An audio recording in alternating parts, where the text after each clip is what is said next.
not today. Zach Lance is not here. Josiane Villette.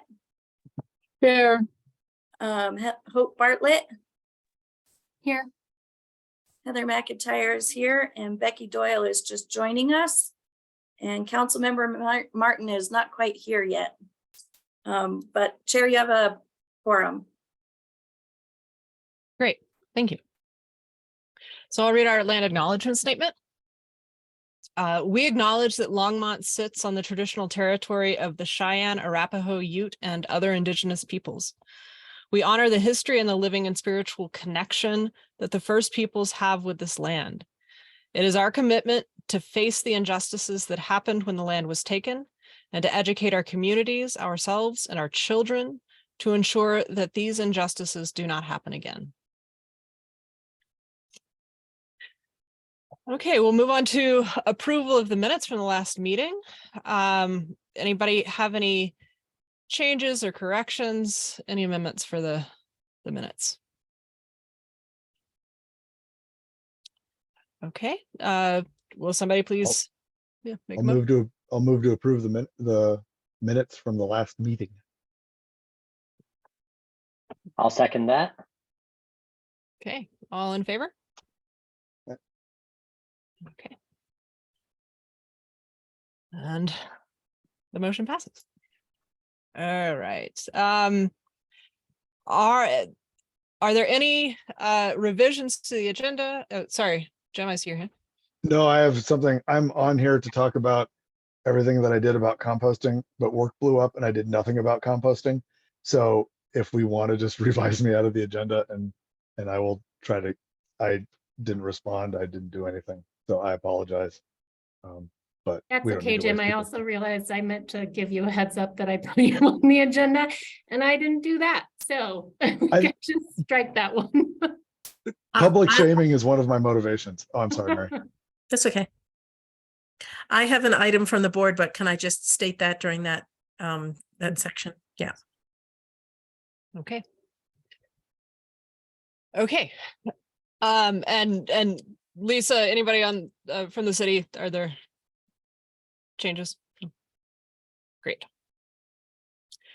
Okay, well, that takes us to our general business. The first item is reviewing the draft of the inclusion statement. Appreciate the y'all drafting this for us to review. Does anybody have any changes that they would like to suggest? Yeah, Jim. So in reading it, I really liked the first paragraph. I thought the second paragraph made it a little long. And I'm not sure if we necessarily need to state that.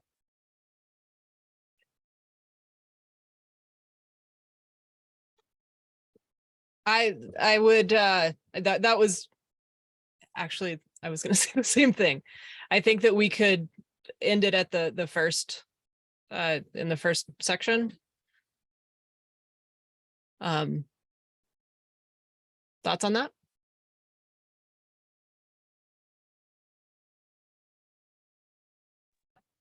Robert? Yeah, I concur. Okay. Yeah, Charles. I agree. I like it. I like the VCR approach itself, but I don't think it should be specified necessarily. And because there's other things that that are other routes to de-escalating or to maintaining respectful conversation that could be used. So yeah, I think that's a good suggestion. First paragraph. Great. Anyone have a different view on this?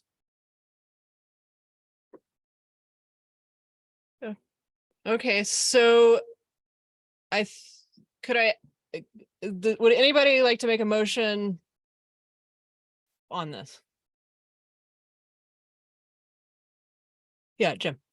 Yeah, I'll make a motion. I'll make a motion that we amend it to be only the first paragraph and then use it before, I guess, what would I say? We use it before, I don't know, do we only want to use it before the public invited to be heard, or should we actually have this as something that should hold for the whole meeting.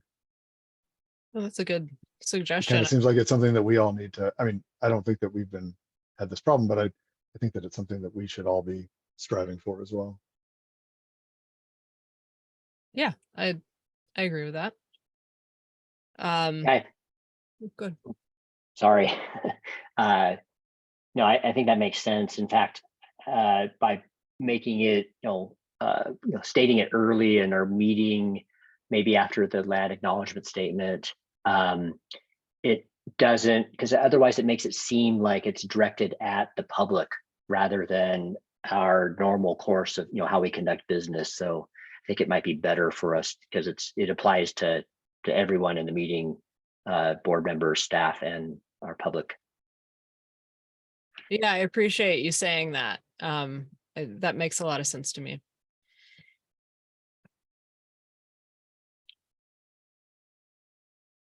So would So that be something that we could do now? We could move to amend it and include it in the opening of our meeting in the after the appropriate land place? acknowledgement statement? Okay, Yes. so I would amend my motion then to amend the statement to be just the first paragraph and then include it as our part of our normal meeting opening after the land acknowledgement statement, as a kind of a set the stage for the community. I'll second that. Okay, all in favor? Anyone opposed? Okay.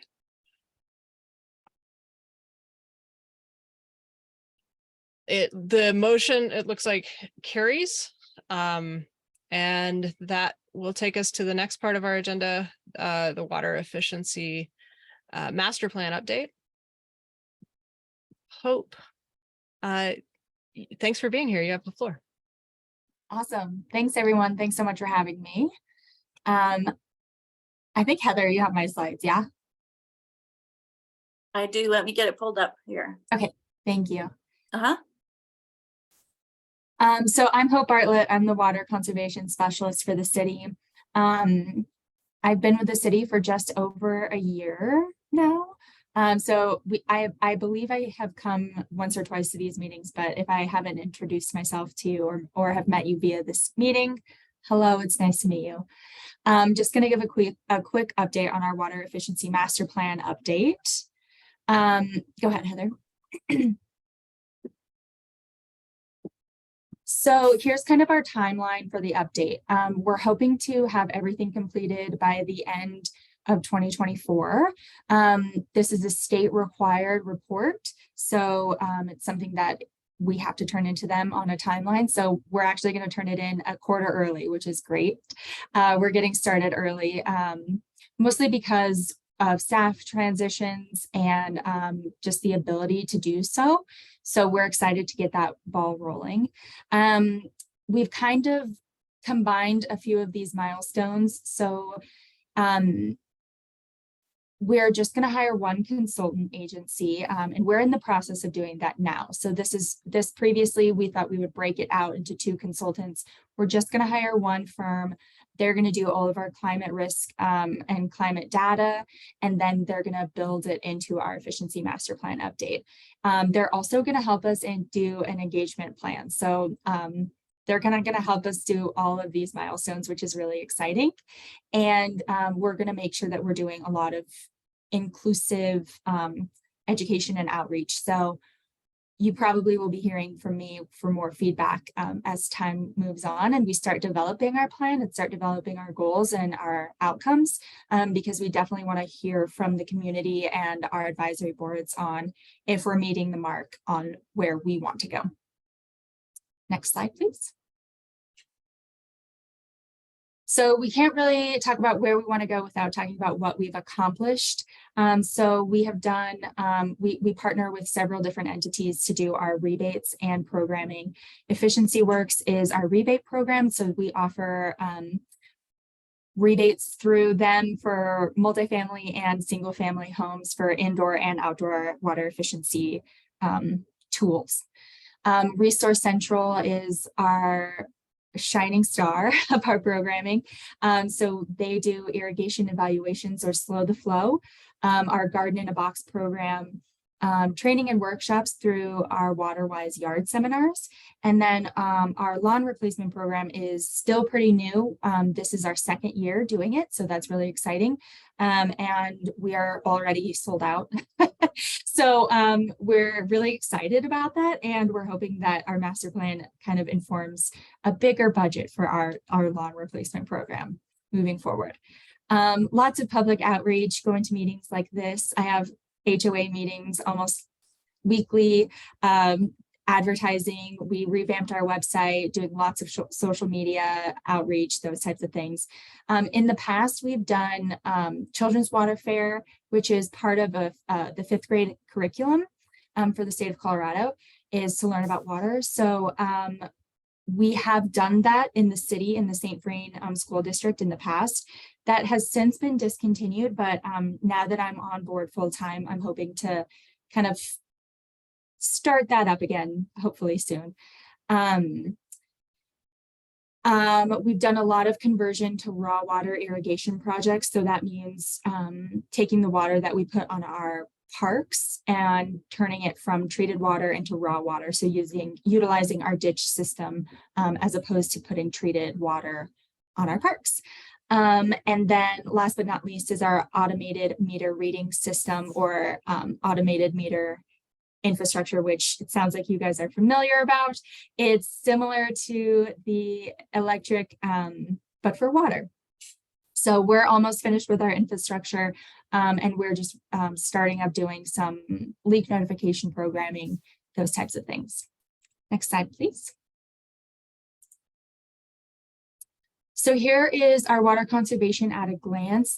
This is our 2022 data. So this is our gross gallons per capita per day and our population. So our population is that orange line. As it continues to go up, we see our gross gallons per capita per day, or GCPD, going down. That's pretty industry standard. That's as we start metering, as we start charging people for the amount of water that they use. Meters weren't really common in our community until like the late 90s. So a lot of people didn't know how much they were using. And so this is industry standard, but we're excited about it. Our average residential water use is down 7% since 2002.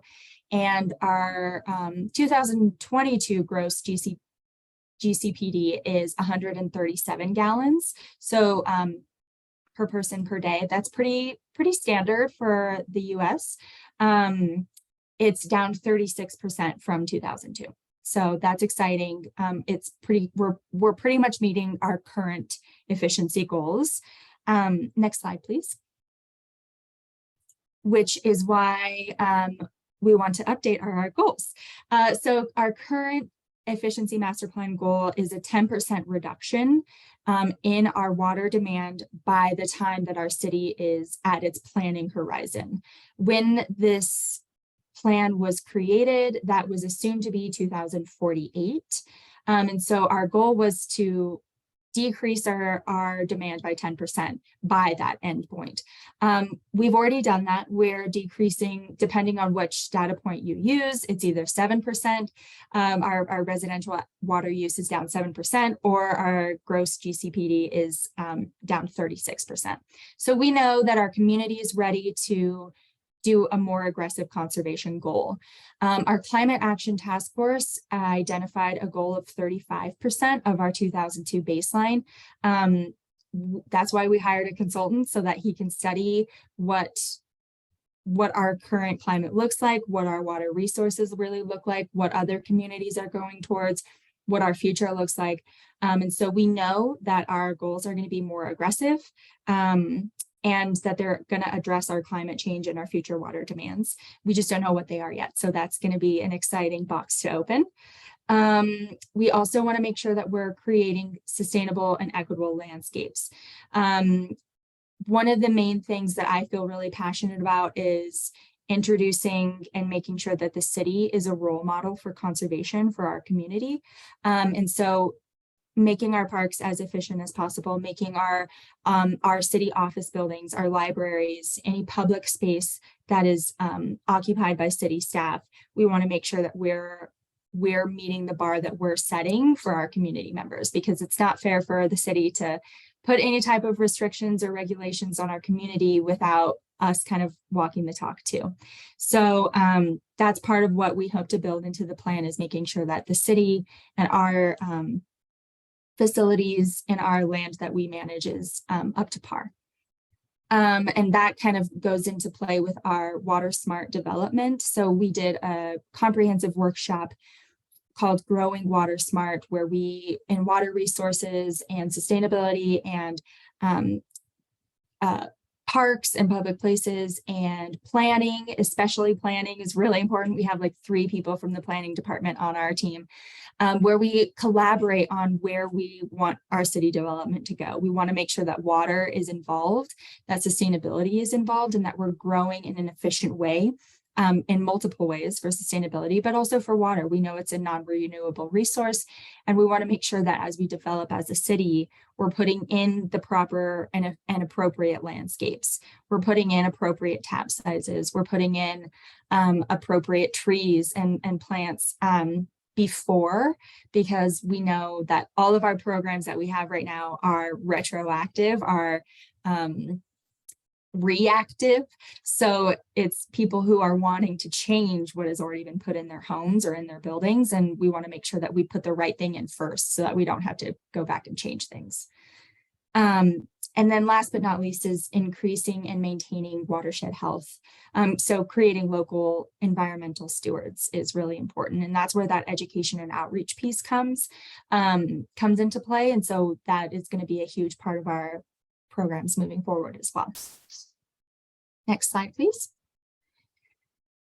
So those are kind of our overarching 3 main goals, where we'll build a bunch of plans into each of those goals. But here are some ideas that we've kind of come up with internally. Anything from updating our design and our design standards for development, updating our development code, trying to figure out how the city can be as efficient as possible, prioritizing, the word we're using now is Coloradoscape instead of Xeriscape, prioritizing that landscaping, prioritizing and maybe even incentivizing people to do it from the start instead of retroactively. Guidelines on turf replacement, which is huge. That's a huge thing I'm working on right now, is everybody's really excited about tearing out their yards. We have HOAs who are really excited about tearing out like large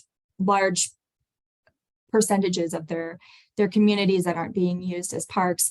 But we want to make sure that we're putting in the right things afterwards, and we want to make sure that we're doing it the right way, because I don't want in 5 years' time to say, oops, we shouldn't have done that, because then that's a whole nother thing that we have to do. So, and then last but not least is our leak notifications with our AMI. We're excited that we have this AMI program, this infrastructure up and running. We need a couple, excuse me, a couple of additional things to happen to make sure that this program can be successful, but that's hopefully something that can be built into our program update. And then once council passes our efficiency master plan update, then it will be easier to kind of meet these additional goals as we can point to this accepted plan. Next slide. So the only thing that we ask from you is to be thinking about ideas. What kind of goals are you wanting to see from the city? What kind of goals would you like to see from your community? Eventually, we'll be coming back to you for a review and feedback on our various goals, on our plans, on our design standards if we get there. We want to make sure and involve you at all stages that is appropriate. And so keep it on your back burner when you see someone watering in the rain. Be like, maybe we should build this into our efficiency master plan update. Let me talk to Hope about this. So keep it on your back burner and keep noodling on some things about what you want to see your community doing. And yeah, and then so that's our update. We're in the process of hiring our consultant right now, so we're excited to get the ball rolling.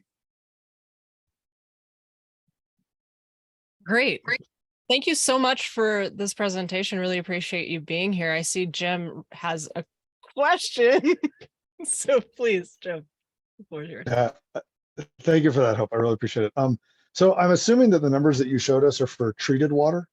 And I was wondering if the city monitors or has a way to monitor or knows historically what our use of raw and ditch water is, and if we're actually becoming more efficient, or if we're just now watering a bunch of places with ditch water, so we kind of like don't have to pretend that we count it. Yeah. But I don't know that's- if like I don't know like the mass balance either between how much how much treated water we use versus how much ditch water. I was just wondering if that's part of these conversations. Yeah, absolutely. And it definitely is part of the conversations. You all probably know that Francie had my role before me. So that was one of the things that she left for me, was like, figure out our raw water. And so we're trying to figure it out. Part of it is, yes, it is metered. It's just not metered in the same efficiency as our treated water is metered. So our gross gallons per capita per day is what's coming through people's meters. So yes, that is treated water, but that does include the irrigation water that we use that is treated.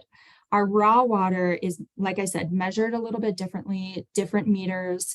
We're hoping to update that infrastructure. I would love to see that. We do have that data. It's just a little bit harder to read. It's more efficient, yes, to water with raw water because it's not going through the treatment plant and like taking up all of that energy. But you're right, we need to definitely make sure that we're holding ourselves accountable and making sure that we're not just like overusing our raw water just because it's raw. Our water rights system is really complicated and really intricate, and the chances that we're overwatering, that it would like be egregious, is pretty small, because we have in-stream water rights where we have to send that water to specific users. And if we don't, there's stream gauges that measure that. And if we're not meeting our in-stream flows, then we know that something's up. That's kind of like a roundabout answer to say like, sort of. Are there stream gauges in the city? Yeah, we have a stream gauge.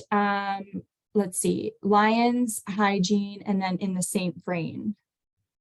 Okay, Stream but the gauge. the ditches themselves don't necessarily have.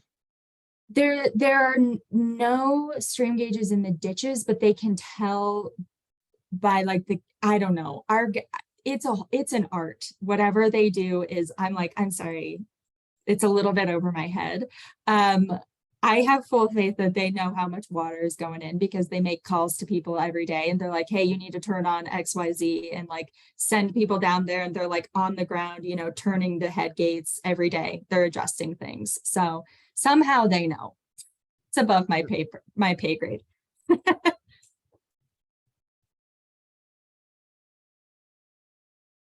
Yeah, Robert, and then I see Charles. So I was going to ask about the data we have and whether we have information about the water usage outside of irrigation, right? So like winter months, water use profile is a lot different than it is in the summer. I'm curious how our water consumption is changing over the last, couple of decades, not just in total, but for, let's say, non-irrigation water and irrigation time of year water. Yeah, absolutely. We definitely have that data. I don't have it like historically, but I was curious about the same thing. Like, what's our indoor usage going to, because as our landscapes continue to change, like our GCPD is probably going to change kind of drastically. And we can hopefully point to that of like, is that the landscape or is that the indoor use? Because both are important and we need to measure both. So yes, our indoor usage GCPD, so gross, including single family and commercial, is about 60, 62, 63 gallons per person per day, which is average. That's like on par for an American. It's not great. I mean, we all should be using less water, totally, but I mean, that's on average. Yeah, I had a couple of questions. First, thanks, Hope, for that update. looks like a very complicated effort to try to reduce our water use. One question I had was, it almost seems like there's a conflict of interest with removing lawns and moving towards hardscapes, because lawns and other types of softscaping provide evaporative cooling and make it cooler around our built environment. And so in one sense, you're reducing your water use, but you're also increasing, by doing that, you're increasing your cooling needs in the summer months. And so, and I have a general concern about with our increasing density, building density and things like that, with more hard surfaces and more reflective surfaces, that we're increasing our urban heat loads, for example. So is the xeriscaping or the move towards removing lawns, is that considered the influence on, for example, HVAC needs in the community and all that, and the additional electrical power that could come from that? Yeah, I'm hoping that we can grab some more data from our consulting agency. We're not supposed to say who we're hiring, but the consulting agency that we're hiring is really really effective, and he's been in this industry for such a long time, and he's right in this whole perf transition movement, basically, because that's kind of what it is, right? Is it feels very horse before the cart, or cart before the horse situation of we don't really know the long-term effects of what's going to happen. We just know we want to reduce our water use, right? But we might not know all of the aspects of what's going to happen. So we're hoping to get some of that data with our efficiency master plan update. Francie's chatting, and I can't do two things at once. Sorry. Yeah, I mean, part of our city code is that X percentage. Right now, it's 75% of a landscape has to be living material. So, I mean, we're not saying everyone should rip out their lawns and put in a bunch of rock. That's actually not allowed. There are certain design standards and code standards that each property has to meet. And a big part of why we have those is that urban heat index and that ability to add other benefits to the environment. It's not only about water conservation, right? So, and we talk about that a lot, actually, is that water conservation is very important. I'm obviously very biased, but it's really important. But it's not the most important thing when we look at our landscape. So we want to make sure that we're providing ecological balance, but other benefits for our pollinators, for the native wildlife, for exactly what you're saying, for cooling and or heating. We want to make sure that the trees are going in the right place so that there's shading in the summer, but not in the winter. And, all of those things go into designs. And as we move forward, that's definitely going to be a huge consideration for the city of what we want our design standards to be and what we want people to put in their lawns, and how we move forward with our development, right? Of all of the arterial spaces that are owned by the city but maintained by businesses. That's important that we kind of set the standard of how we want those to look and be and act. And we want our landscapes to work for us, not the other way around. Great. And one other quick question, I think it's quick, but have we considered any measures to reduce evaporation, for example? So, the city has, numerous reservoirs, for example, and my guess is that the evaporative losses are pretty substantial. But I don't think there's any evaporative efforts to reduce the evaporation. Is that not a big issue, or is it too costly? Or I know some of those measures can be kind of unsightly or reduce the ability of the community to use those reservoirs for recreation and things like that. You bring up a really good point. It's a multi-pronged answer. Nothing in water is ever complicated, or ever not complicated. So we do measure our water loss, probably not as well as we would like to. And that's just because of like a standard or a staffing issue, right? So now that our conservation department program, it's just me. But as we grow, we as in me, as I grow my team, eventually as time moves forward, we would love to look more into that and see like how big is the loss, right? Because I think I know maybe where you're getting that is like Lake Powell, like me, like the evaporative loss, and those are huge. And the canals that run through the desert is huge. We don't have that big of evaporation issue here, but it definitely is something, and it's something to look at. And as the resource continues to become more and more rare, I think that is an avenue that we potentially could look towards. But as of right now, that is not on the docket. Thank you. Yeah.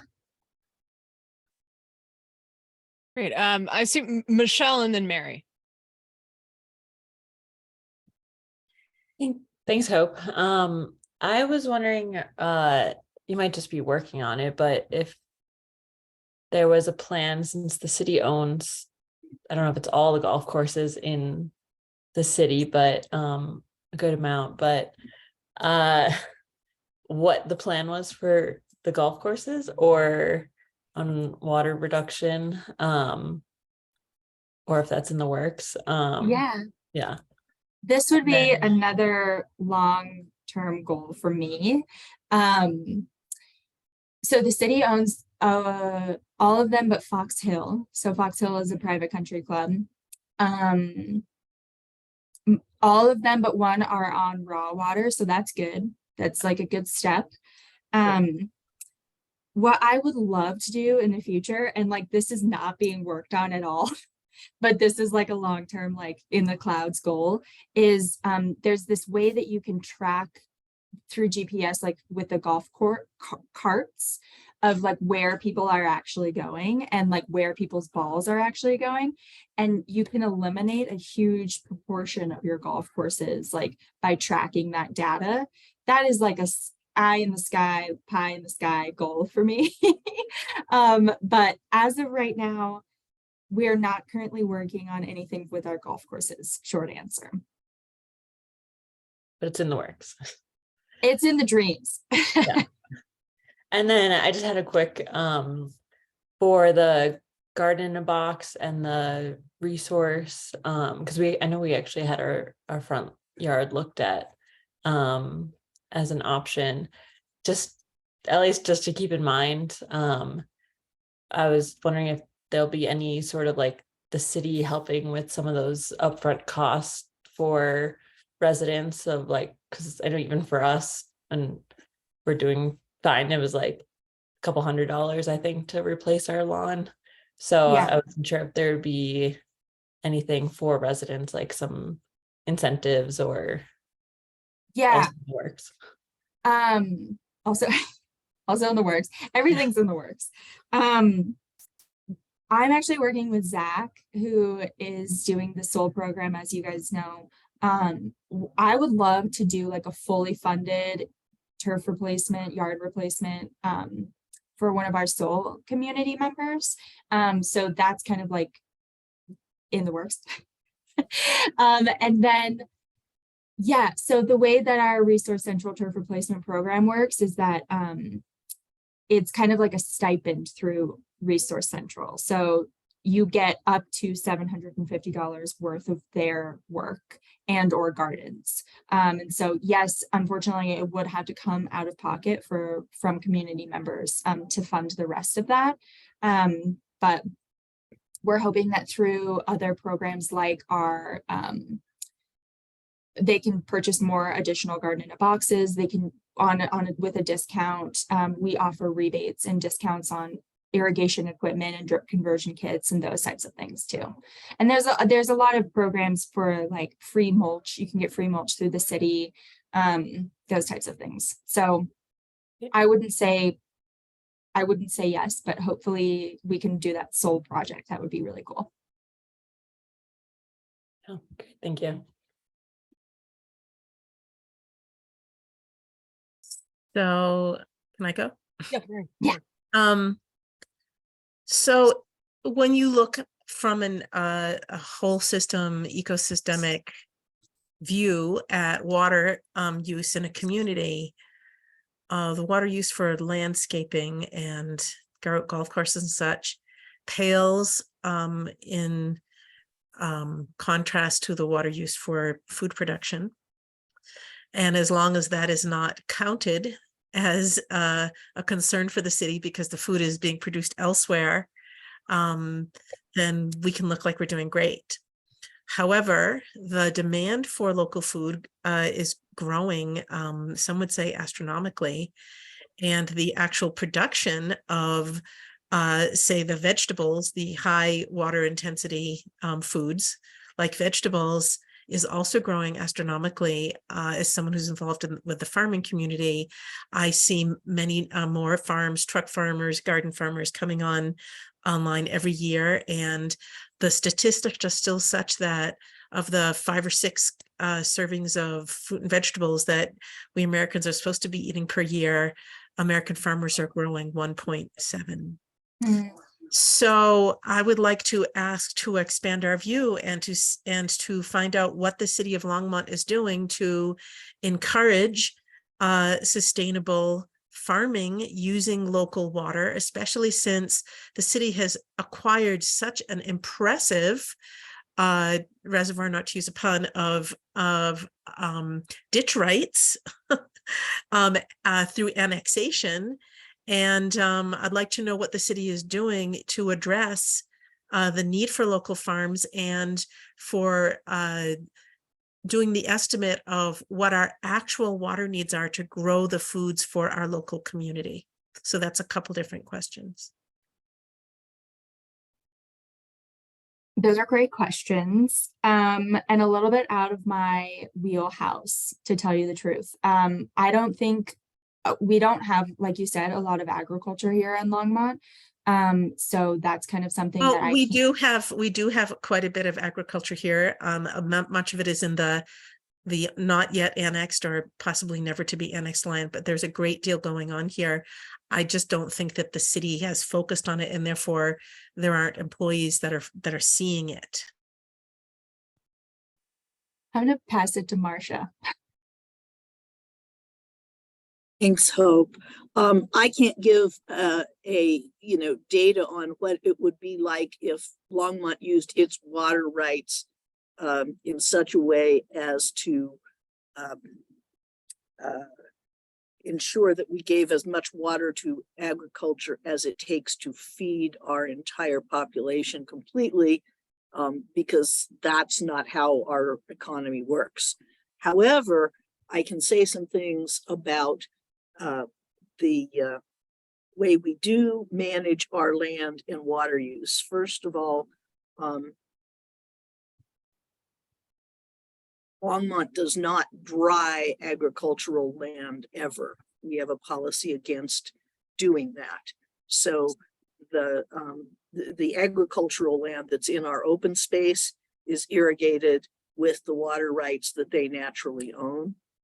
And the only time that water rights are transferred to the city is when an annexation occurs that's for development for human residences or commercial purposes.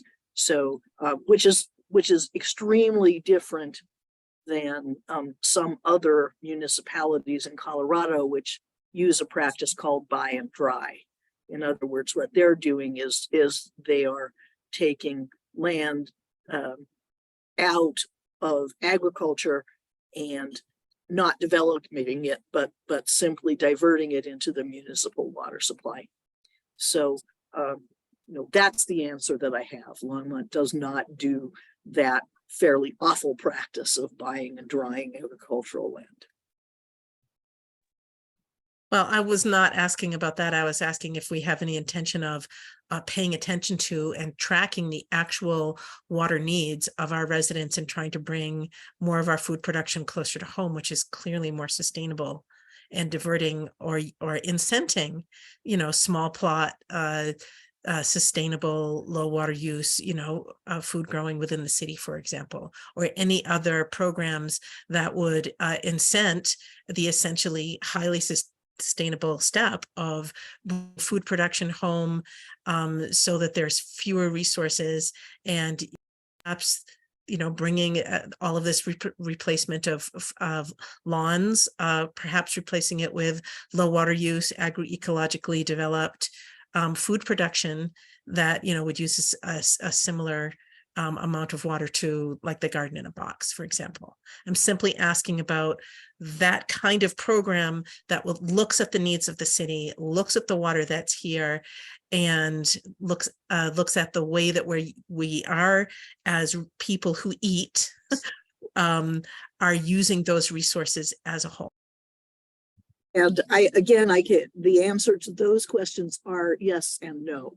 So the water organization does project water needs for the city going forward. And it's actually, we've reached a point in population where our water use is not really tied very directly to the population anymore, that our water requirements are more associated with, by analogy with electricity use. It matters a lot more what our peak use is than what our day-to-day use is. In terms of population growth, it looks like maybe up to 150,000 people, which is a whole lot more than most people want Longmont to grow in population to. We have plenty of water rights, and you have to get to pretty extreme scenarios before you get to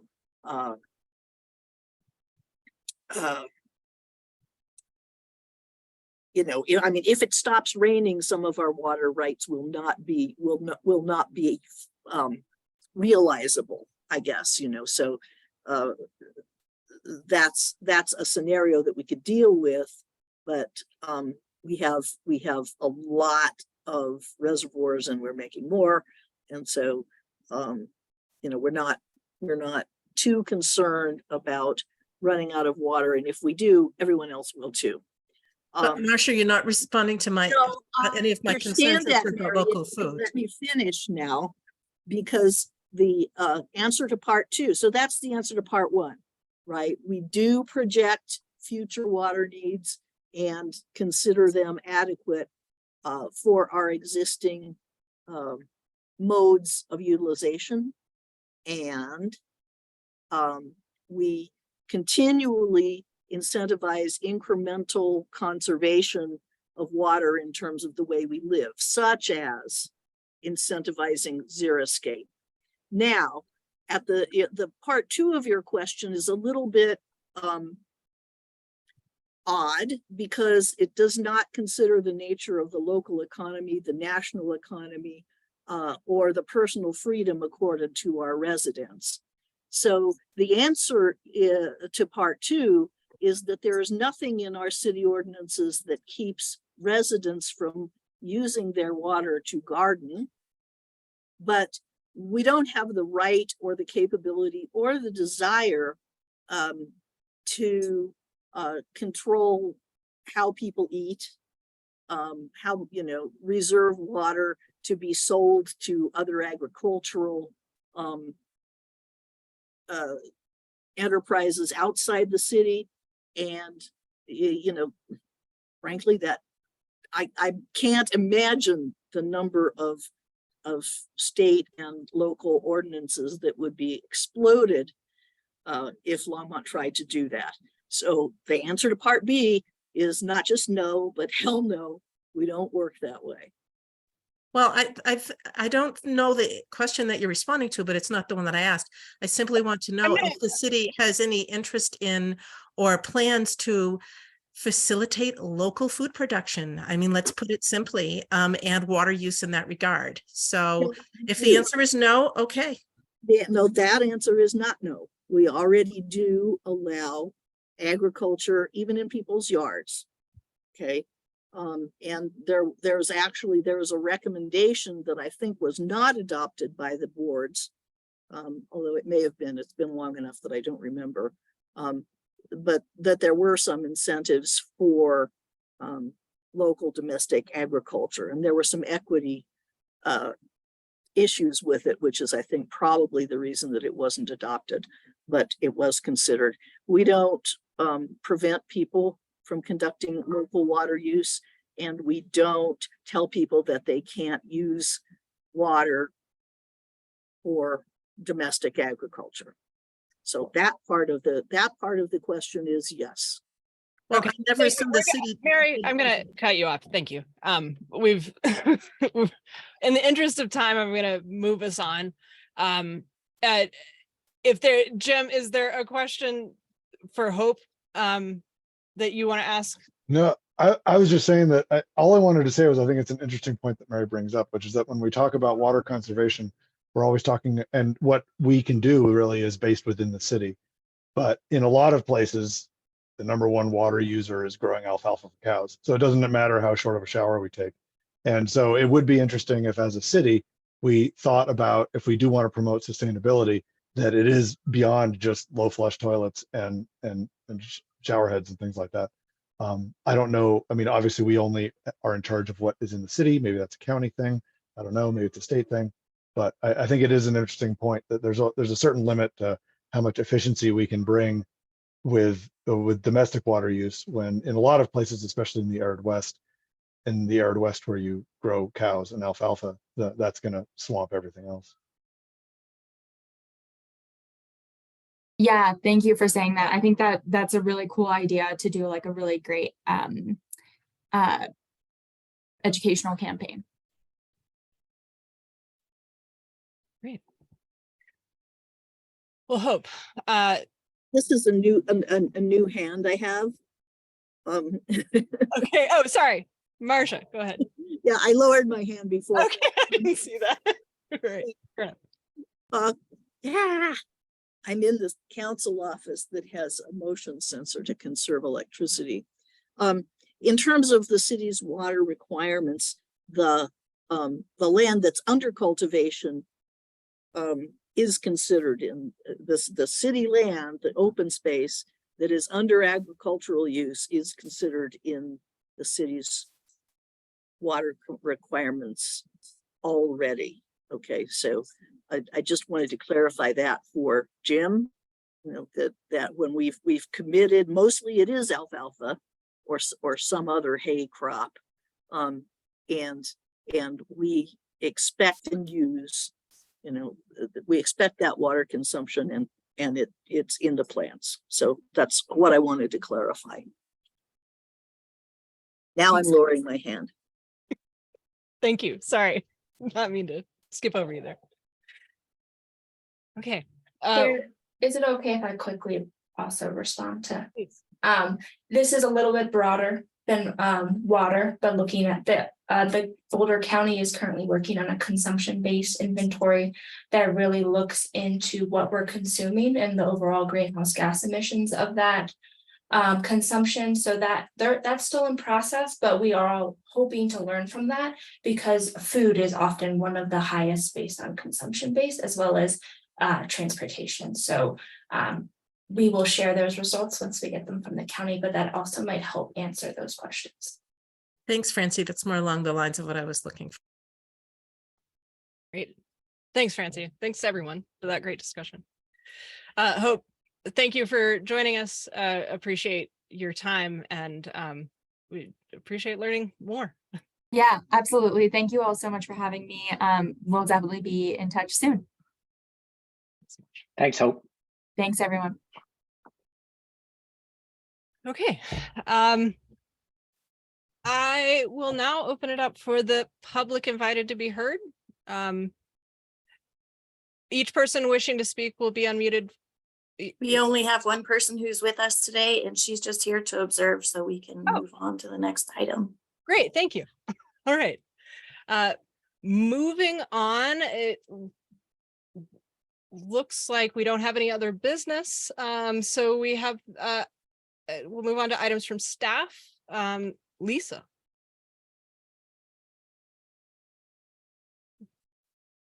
Yeah, sorry, it always takes me a minute to figure out where to get my mouse to go where I want it to go. Just a quick couple of things from me. Just wanted to give you all an update on where we're at with the universal recycling ordinance. So we have a draft of that ordinance that's with our legal folks under review right now. And the tentative date for first reading of that ordinance for city council is June 20th. So we're hoping to stick with that date, but it's a big document. We want to make sure we're getting things right. So we'll keep you all posted if that gets bumped. And then the second thing with regards to the extreme heat program recruitment, we have two things that are underway with regards to the extreme heat work that's connected to our climate risk and resilience map, which I've talked to you all about quite a bit, and I'll be doing a demo of that in the next couple of months. But given that we're in May and we are probably going to hit the heat season sooner rather than later, even though I'm sure we're all enjoying this beautiful wet spring that we're having. The first is we are going to be doing a real-time heat mapping this summer. So as if you all recall, when we showed you the climate risk and resilience before, one of the climate exposures we're looking at is extreme heat. And that's broken down by heat vulnerability by neighborhood, based on a number of different indicators. So not just, temperature and humidity, but also environmental factors like tree canopy and impervious surface, as well as socioeconomic factors and health and housing factors as well. But what we want to do is do real-time heat mapping in the heat of the summer to say what is the actual differential between different parts of our city based on those factors. So we are working with a consultant that does this heat mapping campaign. They've done it all over the world. They have data sensors that you mount to a vehicle and you can drive around the city and map that through 3 different parts of the day. And so we are still nailing down the date that we're looking at for this summer. It'll probably be what we're targeting right now is July 8th, but that might move around because we need all of the weather conditions to align for us and to not have wildfire smoke inhibit that data collection as well. So we have a little bit of a game to play in that process, but we're looking for probably about 15 to 20 volunteers for that. We'll be doing it in pairs. There'll probably be 6 routes to cover the whole city and 3 different times, one from 6 to 7, one from 3 to 4, and one from 7 to 8 p.m.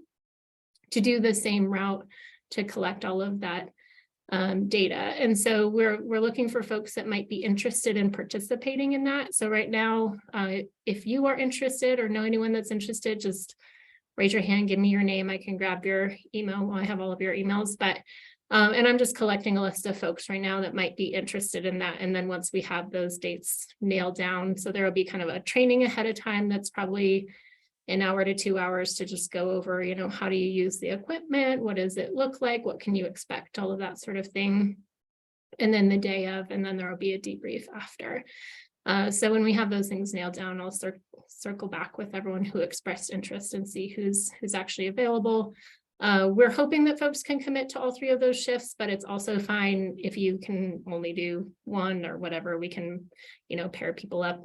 And we had hoped that would be possible to also do biking or walking, but the consultants said that it can really mess with the data collection. So consistency of the data is going to be most accurate by vehicle. But if someone doesn't have a personal vehicle that they can use, we can arrange to have a city fleet vehicle take folks around. So that's the first thing. So if there's anyone that is potentially interested in being a heat mapper, raise your hand. All right, I got Robert, Kate, Charles, Jim. All right, hold on. Robert, Kate. Okay, did I miss anybody in that? Oh, Charles, did you have a question? Or are you just telling me that you're interested? Or both? You're on mute. It detected my hand when I said I was interested. Sorry. That's okay. Oh, lower there. Michelle, I I saw definitely you want come- to just learn a little bit more about the, I don't know, the roots and the time and the, yeah, but I could be interested. Okay, I'll put you on as a maybe, but also, like I said, what if once we nail down dates and I circle back with you all and you're like, I can't commit to that, that's also fine too. We're just collecting potentially interested folks. Anybody else? Okay. And then the second program that we are looking at potential recruitment for is the extreme heat program. And I've talked to you all a little bit about this. It's a very small demonstration program that we are doing with sustainability tax money with sustainability, Longmont Power and Communications, and our housing and community investment folks, bringing together health and safety measures through our housing rehab, energy efficiency, and building electrification, really for the purpose of extreme heat resilience. So how do we bring cooling into homes that don't already have coolings, but how do we also do that in a way that increases efficiency and overall health, safety, and comfort of a home? So we don't want to just plop in a heat pump and then drive up somebody's utility bill because their house isn't very efficient or whatever. So we're looking at, we're doing a project with Longmont Housing Authority at a small multifamily site. And then we're also looking for a handful of single family homes and a handful of mobile homes that are income qualified participants. So this year, really what we're looking at is, as many folks as we can kind of get through the door to help us with this data collection process of understanding what different housing types have what different conditions and characteristics, what might the cost be for these different measures, what might be the challenges that we might face, which we have already seen plenty, and then what's all of the benefits from a utility bill standpoint, and even some qualitative measures around impacts to that home comfort and things like that, potentially, alleviation of respiratory issues and that kind of stuff. So if you all know anyone that kind of might fit that bill, we're putting together some promotional materials, but we're also just trying to get folks through the door. So it's really income qualified folks that are either single family or mobile home that are interested essentially in energy efficiency, electrification, and housing rehabilitation work. We can't commit to any of that because, like I said, this is kind of a black box. So every time we get someone potentially through the door, we've run into all kinds of interesting scenarios. But the part of this, the purpose of this program is to just document all of that so that we can start to figure out kind of what is the pathway to that heat resilience through electrification and those other measures. And then longer term, how do we start to build a program that prepares us for when we do potentially have codes that require electrification for existing buildings, and having a good sense of what are all the issues that somebody might face in managing that requirement, what are the costs involved with that as well. So we're trying to give ourselves a pretty long runway to get all of that understood. So if you all, you don't need to raise your hand or give me that information now, but, oh yeah, sorry, Jim, go ahead. Could you just roughly explain what income qualified would be? Yeah, so that's generally if anyone, so the way we do that for like our CARES program, which is our financial assistance program, is if anyone's already participating in an income qualified program like SNAP or free and reduced lunch or anything like that. We have we don't want to create an extra thing for people to have to, apply for or prove their income for. The housing rehabilitation program, because it is a federally funded program, does have some specific requirements around AMI and that kind of stuff. But we have some flexibility depending on kind of how people come to this program, the different funding streams that we can kind of pull together to help pay for those measures. So if you know anyone that might be interested or have any potential contacts with folks, please just feel free to shoot me an email or give me a call and I can follow up with you all. And that's it. That's all I got. Thanks, everyone. Great. Thank you. Okay, so that brings us to items from the board. Mary, I think you said you have something that you'd like to bring up. Yeah, so in the past, in this committee, we've had community members bring in resolutions that from community groups that they would like this board to consider. And I've had one sent to me, and I'd like to know what the process is for that community group to bring it to this board, how they would send that information to us, considering that this has happened quite a bit in the past. I am not able to answer that question. Heather, can you, are you able to answer?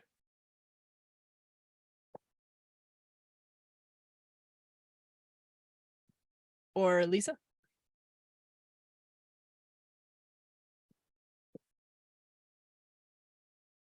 Maybe. Sorry. I think that would just be through the process of public invited to be heard. So folks could come and they could share their comments and they could share that resolution. And then during this period of time, you all could discuss and decide whether or not that's something you all want to pursue. Okay, so, and that's how it will be happening in the future with other groups as well, because that's a significant change from what's happened in the past. That's not how it was done in the past. I'm not sure what other resolution that you would be referring to. Well, our resolutions, letters of recommendation, letters of endorsement, and so forth. We have various groups in the community that have come forth with various things, and we've given them a place to speak and asked if we would be willing to endorse, and then we took a vote and so forth. So I'm wondering what that process is going forward. Is it only through public invited to be heard? I'm not recalling an instance in which we have done that from a community group. That's come through either through the board or through staff. So staff often will come through and present a project to you all and ask for a letter of support to take that to city council, which is, very much within the role and the scope of the board. I can't recall a time in which we've done that at request of a community group. And usually the commentary from a community group would still come through the public invited to be heard process. Okay. But there might very well be something I'm not remembering. So I do want to acknowledge that. Yeah, there's been a couple things. I don't remember the names of they were related to getting behind climate credit and so forth. But anyway. Yeah, the Mary, what's that group called? The Citizens Climate Lobby. Yeah. Yes. Citizens Climate Lobby, right. Yes.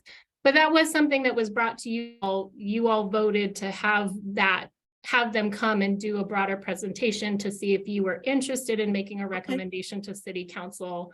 And then we had them come and do that. And you all made, I don't think you did make that recommendation to city council. I'm sorry, I can't remember the outcome of that at this moment. I don't think that we did put that forward. We've also had folks come that were promoting the rec center. They weren't from the city, they were community groups and so forth. They were promoting a new an expanded aquatic center and so forth. We've had a number of different things like that happen. And the aquatic center was through the city though. But wasn't it a community group that was promoting their own specific, anyway, that's not important. So we have a procedure here. And then the other thing is, I've received a report done by a master electrician about the AMI equipment that is currently being examined, that is currently being rolled up at a city, and with great concern that it's that the specific equipment has code violations. And I'm wondering, and apparently this person spoke to city employees who deal with this, who were not aware of these things. They looked at it and they were very concerned. And I want to know, as a board member, what my responsibility and what our responsibility is when a topic that we've already discussed comes back and there's new information. As an instance like this, I sent it to Heather so it could be forwarded to folks in the group, but I'd like to know what the group's disposition is in terms of an issue like this one.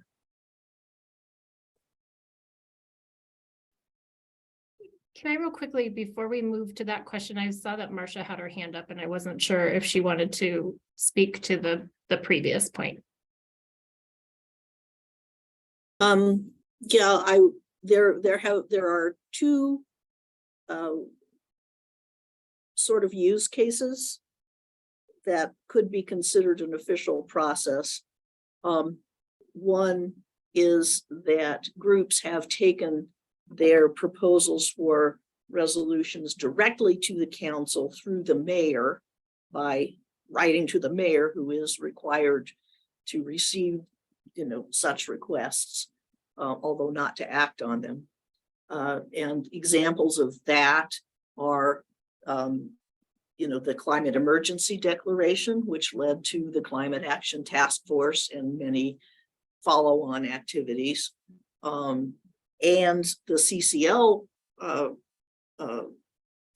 resolution about whether we support carbon taxes or not. And what happened in that case was that I didn't know, since I wasn't a liaison to this board at the time, I didn't know that they had come to you first, but they went directly to council, and the council actually endorsed their resolution. That's right. Thanks, Marcia.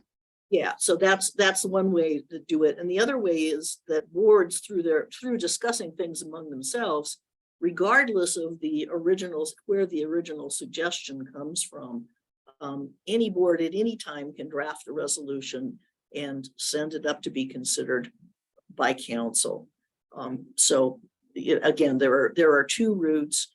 When the council adopts something big, it's typically sent back to the boards for them to weigh in on and give advice on before the council adopts a final form. That was done with the Climate Action Task Force and the recommendations of the Climate Action Task Force before the council accepted them. So I think that those are the routes that have been used in the past. In my experience, I have not known of any other ones.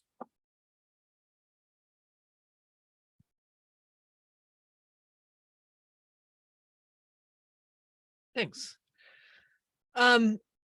Regarding the second question, Mary, of, you have new information, we've talked about it before.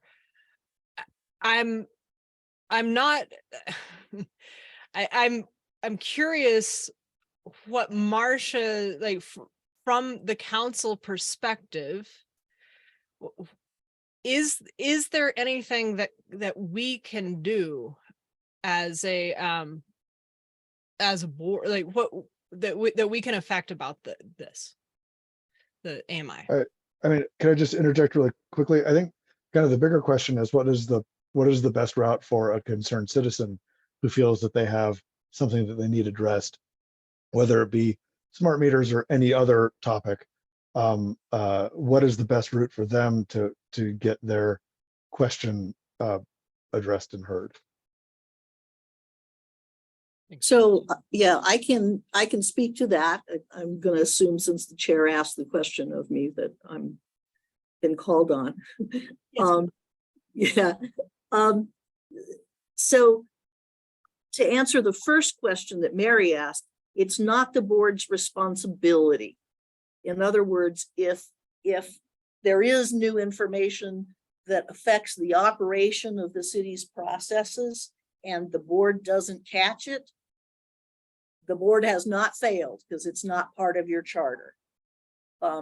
If someone, brings it to the attention of the board may choose, like with any other act of the board or resolution, to discuss it, research it, and make a recommendation, or they may not.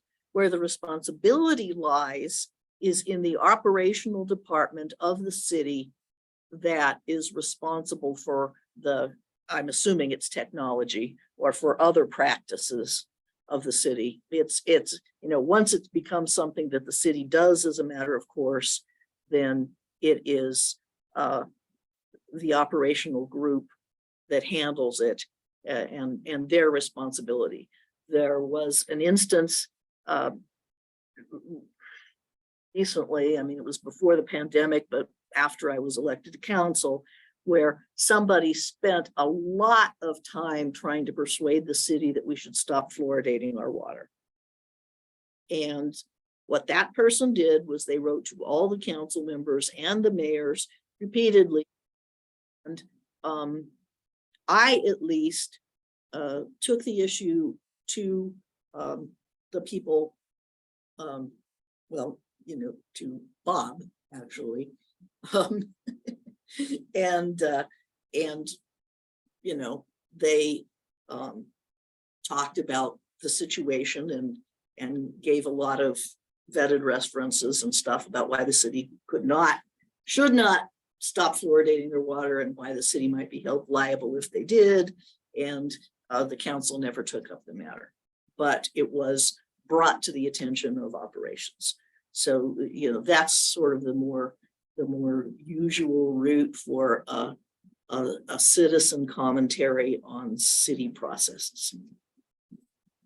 So it's bring it to the mayor or bring it directly to operations at the city. Yes.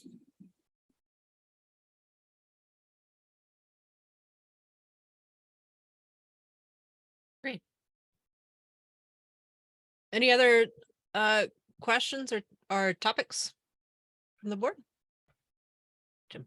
Just real briefly, you know, I'm on this sustainability neighborhood grant program, and we've started getting applications again, which is great. We should encourage people to be applying for these grants, but there are some exciting ones I think that might be of interest to some of the people in this group who've been interested in pollinators. And so hopefully maybe they'll be announced soon. And if they are announced in public, I will make sure that I bring them up. But I just thought that it would be good to encourage everybody that these sustainability grants are going again, and we're meeting and we're giving out money. And so if you are in a neighborhood and have ideas or know people, it would be a good for us as a board to try to advertise to get people to apply for these. There are some neat things happening. Great. Thanks for that plug, Jim. If you all are not aware, it's the name of that program is the Sustainable Neighborhood Solutions Program. So you all can find the information on the website about the details of that. There's going to be a solitary bee release, solitary native bee release. How exciting is that? That's clever. It sounds exciting. So like one bee? Just one dude. They found him. They're just going to release him. No, there's a community in the Northeast that has this whole pollinator thing that's going to include releasing a bunch of native solitary bees. Cool. Great. Well, thank you. Yeah, thanks for bringing that up. Okay. And Jim, on the composting resolution, is that something that you're still interested in? Yes. And I think actually campus is emptied out in my job, and people have defended their dissertations. And so my job has slowed down a little bit. So I promise that I promise even harder than I did last time that I will draft something. Thank you. Appreciate it. Okay. Well, that takes us to items from council. Is there anything from council? No, I think that you've covered it, and so have I, you know, in terms of putting things in about processes and the chain of command, which is important that everybody should, you know, an advisory board should know what its powers are and what its responsibilities are and are not. So I'm happy to have had a chance to talk about those things. Appreciate your guidance there. Thank you. Okay. Next on the agenda is the informational items and board correspondence, which was in our board packet, just drawing your attention to that. And that takes us to the end of the agenda. Is there a motion to adjourn? Move to adjourn. Second. Robert. Okay, all in favor. Aye. I Thanks, everyone. Great to see you, and we'll see you next month. Thanks, everyone. Have a Thanks. good evening.